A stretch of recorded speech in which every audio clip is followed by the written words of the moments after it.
Gipasigarbo sa mga Mindanaoan artist ang ilang nagkaniyang obra ato sa Mindanao Art Fair 2024 sa Davao City. Atong silipon sa report ni Kent Abrigana.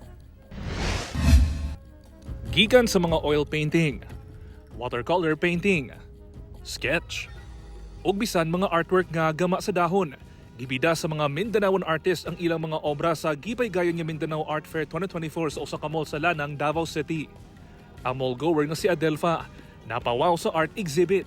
Nindot kayo ang mga art nga nakita nako karon diri wala ko damha nga pati mga dahon pwede di ay ta maghimo og ang kahimo og kanang ang art.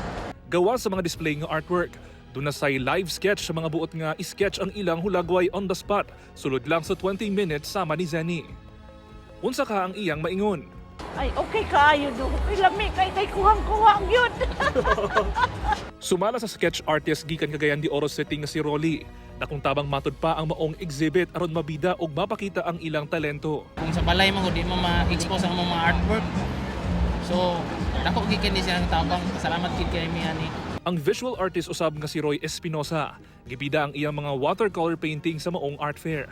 Matud niya, importante nga suportahan sa mga ginikanan kung adunay passion sa art ang ilang mga anak. Hayaan lang natin at suportahan pa natin kasi art is talagang ito yung magiging parang sa culture, no? May preserve natin yung culture ng Philippine art din. Tumong sa Mindanao Art 2024 nga mapakita sa tibuok kalibutan nga bisan sa kalisod ug sa mga hagit nga ginakatubang sa mga Mindanaoan artist, dili kini babag aron mapakita ang creativity sa usa ka Mindanaoan artist.